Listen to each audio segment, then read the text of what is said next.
Hello, welcome. So much gratitude to you for being here today, for joining this collective space, for joining in on the work and a conversation that is so critical and so necessary for our time. My name is Jamilah Pitts. I have the absolute pleasure and privilege to present today on some of the work that I do, but also an article that I penned for Teaching Tolerance a few months ago that really addresses what anti racism really means for educators. We are living in a time specifically where we are hearing the words anti racism, DEI, equity. We are hearing these words quite often. And I think it's incredibly important that we pause to really dive into and to remember the strength and the importance of those words. Often, one of the things that we see happen in education, particularly when we deal with buzzwords or trending words, titles, or phrases, we tend to then move away from the importance, the critical nature, the necessity of the work in general. And so I hope to bring us back to that importance by focusing on what I believe are some tenets of what it means to be an anti-racist educator specifically. A bit about myself before I dive into our talk today. I am an educator. I am located right now in Columbus, Ohio, which is actually my hometown, the place where I was born and raised, but also the place where I attended public schools. I am a first generation college student. I am the daughter of a single parent. And so I'm always really careful to think about the ways in which my context and my background specifically has shaped the work that I do, has shaped the way that I understand and the way that I show up in the world. I am also a writer. I am a yoga teacher, a wellness coach, and an educational consultant. I spent some time in the classroom initially. I worked in Massachusetts as a founding teacher. I also taught abroad in China and in the Dominican Republic. I also spent time teaching in New York City before moving into school leadership as a dean and then as an assistant principal. My work sits at the intersection of anti-racism, womanism, and wellness. And I am incredibly excited to dive more into what much of that means today with you. So again, thank you. So much gratitude to you and welcome.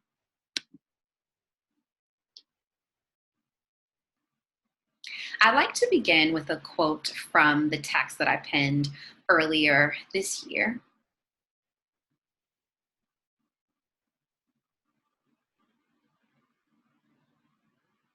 This will help to ground us and to anchor us in the work that we will explore together today, and thinking specifically about, yes, anti-racist work, but specifically what that means for educators. Let us begin with the why.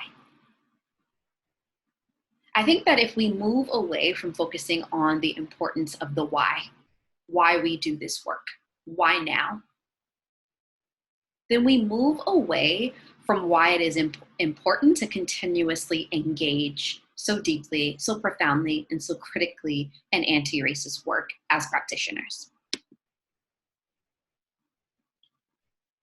One text that will help us understand the why is a text that I go to often in my work with educators. It is a text, actually an address delivered by James Baldwin in 1963, a talk to teachers. Baldwin begins this address by saying, let's begin by saying that we are living through a very dangerous time.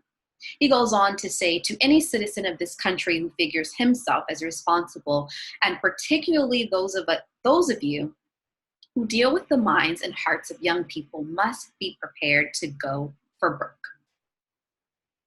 While this was written or delivered in 1963, it is incredibly important to understand the parallels between the 1963 in which Baldwin delivers this address and the time that we are currently living in. We too are living through incredibly dangerous times. We sit at the intersection of two dangerous pandemics, the global health pandemic, and then there is the racial pandemic that has existed since the inception of this country, the crime, the violence, the brutality against Black bodies. We too are living through very dangerous times. It is also important to note and understanding the why, and understanding our why as anti-racist practitioners, that schools mirror and perpetuate the aims of the society within which they operate. We often like to think that our work as educators, that it is not political, that it is somehow separate from what is happening in the world, when in fact, that is not true.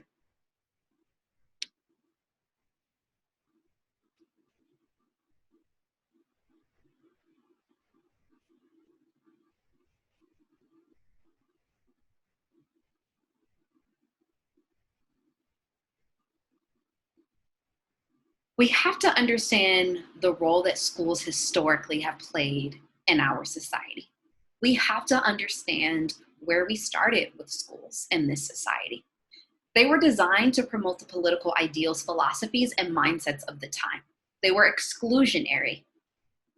They centered white male dominance initially and historically. And schools today still are set up to promote and uphold the popular and dominant ideals in this country. Those of white dominance, patriarchy, capitalism, exclusion, erasure, and anti-Blackness. We must also consider the aims of our society and then begin to think about the aims of our educational institutions, because they shape our young people. In thinking about race, we must be critical in examining this country's aims historically, specifically for Black people. I go to another text penned by James Baldwin, A Letter to My Nephew. You can find this within the text, The Fire Next Time. He says that this innocent country set you down in a ghetto in which, in fact, it intended that you should perish. He is speaking about the Black community. You were born where you were born and faced the future that you face because you were Black and for no other reason. And we still see this happening today. The intentionality of ensuring that Black students, that BIPOC students continue to perish. We see this happening in our schools through the teaching and the perpetuating of lies. Disenfranchising students at the expense of others, enabling a predominantly white teaching profession, maintaining systems and structures that are rooted in white dominant cultural norms and white supremacy, enacting violence against Black bodies within our schools. Essentially, our schools are doing exactly what they were built to do: erase, oppress, harm, and disenfranchise. This is a part of connecting to and understanding the why as anti-racist educators. Carter G. Woodson, known as the father of Black history, he was the author of The Miseducation of the Negro, asked this question. And while it says teachers, I pose this to all educators to consider. But can you expect teachers to revolutionize the social order for the good of the community? Indeed, we must expect this very thing. The education system of a country is worthless unless it accomplishes this task.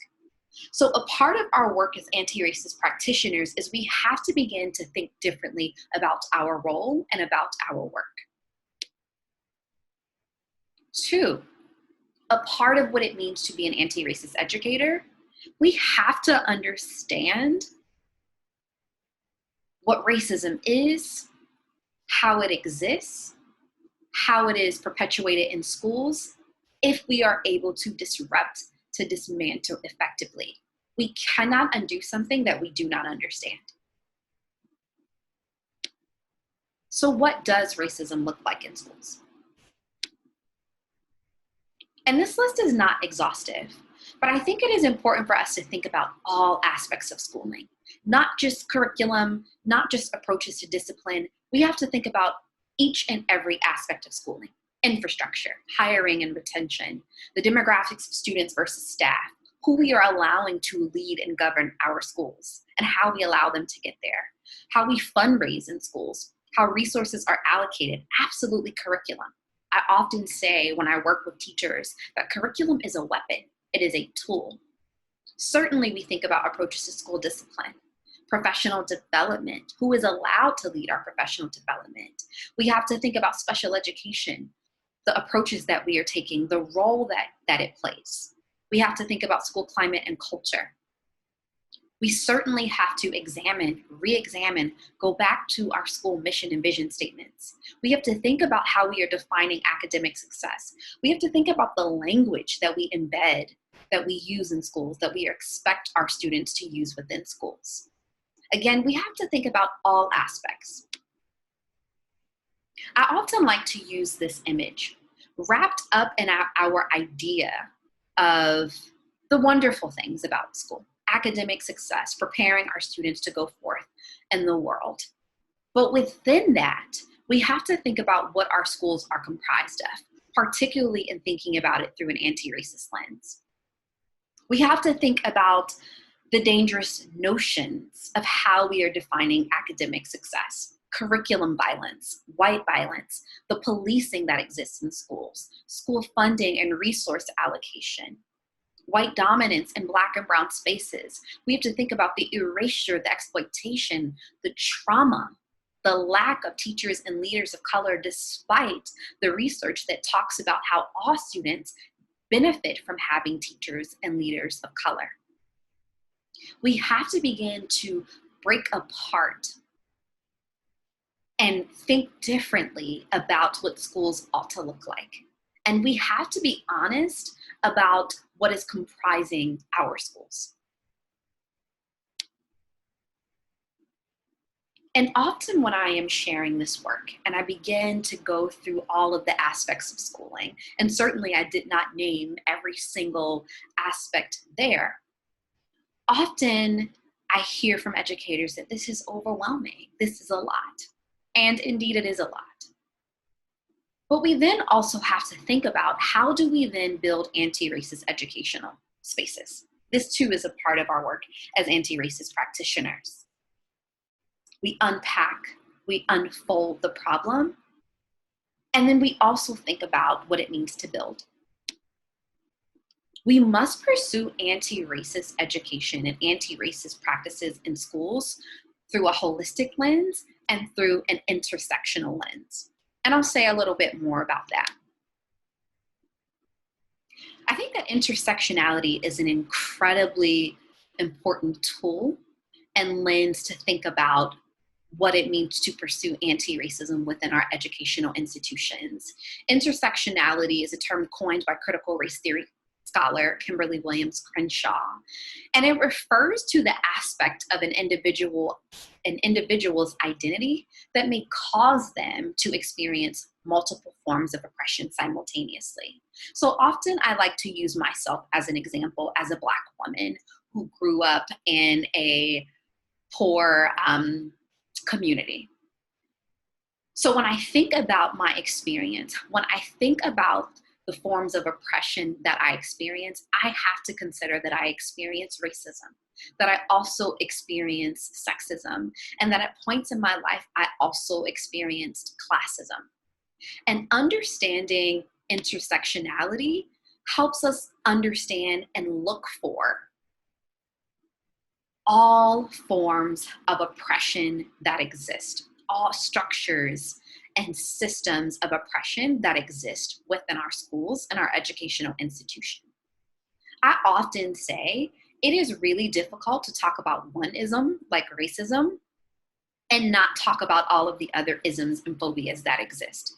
For example, if we focus solely on race when we think about our work as anti-racist practitioners, what then happens to Black girls? What happens to our students who are queer? What happens to our students who sit at the intersections of multiple, that sit at the intersection of multiple forms of oppression because of their identity?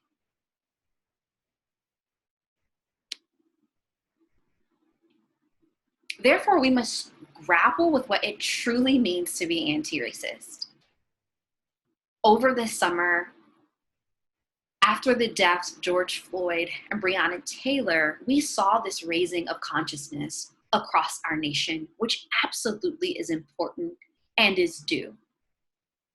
But I must also point out that we saw, and we are still seeing, a gross amount of performative measures when it comes to the work of equity.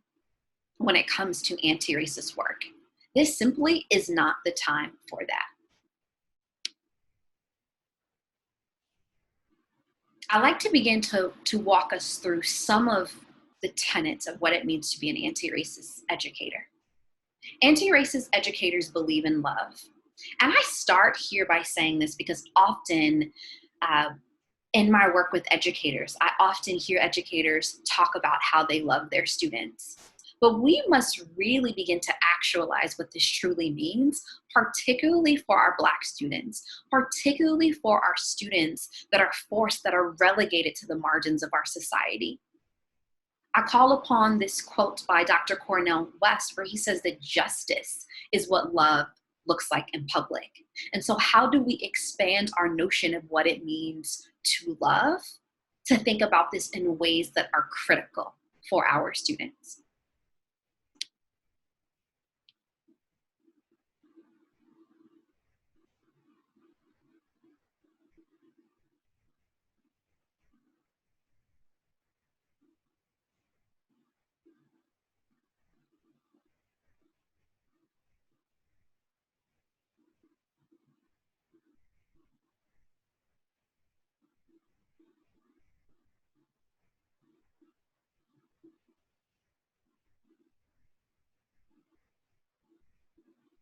And I leave this here for a few moments just for us to take in.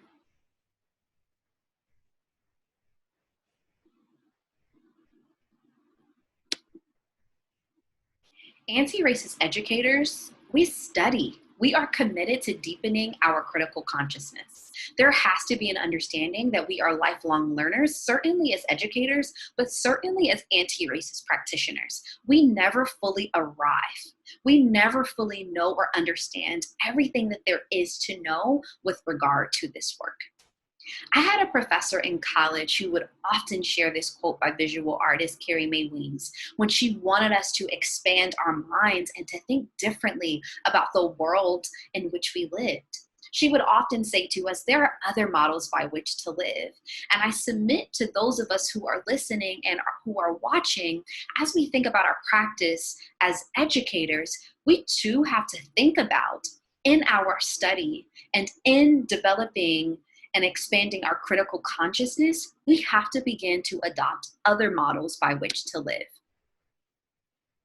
I often share with educators, we have to really spend some time diving into history and really thinking about adopting models of educators who have done this work before us. Septima Clark, Mary Smith Peak, Mary McLeod Bethune, Ella Baker, who was not a traditional educator in the sense of working within the classroom, but certainly her approach with regard to the civil rights movement and leadership, I think is something that we can definitely use as a model. The freedom schools, I think, provide us with a powerful model.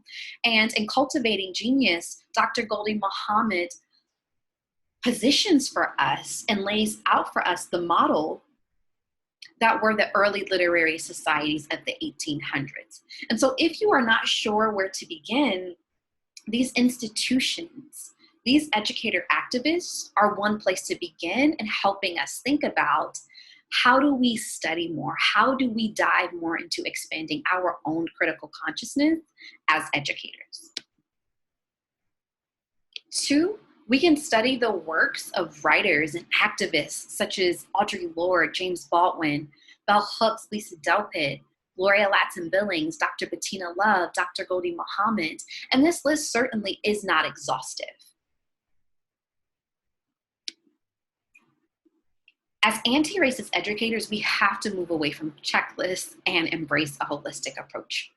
I cannot stress this enough. Often I get questions, particularly in my work now, working with school districts and leaders, asking for a list or a rubric of what it means to do this work, and that is not it.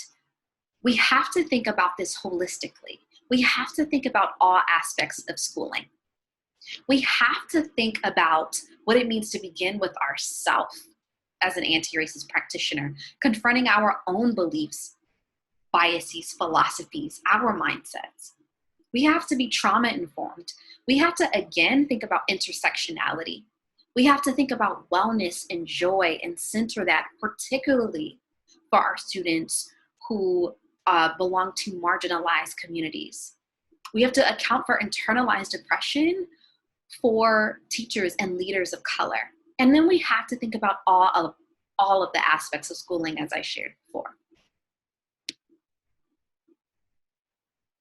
And then we have to remember, and we have to act out of the place and out of the belief that anti-racism is healing, and it is love in action. This is our seeking as educators. We have such a powerful platform and such a powerful opportunity to shape and impact the minds and the hearts of young people. Our profession, our work, our field can be used to repair and to heal. It is a great act of love to teach, to educate, and to lead. And we have to be critical about what that means practically, what that means in action.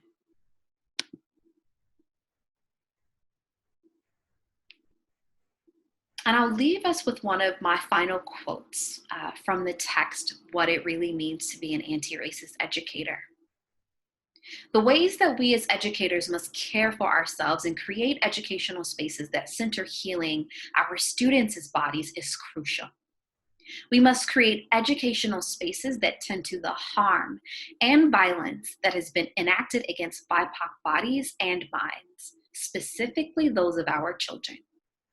Anti-racist educators recognize that this is the work of undoing, of dismantling, of liberating, of healing, and of truth-telling. This is our collective work. So much gratitude to you. I thank you so much for your time. I thank you so much for your commitment to this work. Again, my name is Jamilah Pitts. You can find more of my work at my website, jamilahpitts.com, or follow me on Instagram at Miss Jamilah Pitts. Thank you so much. Thank you for your time. Take care. Be well.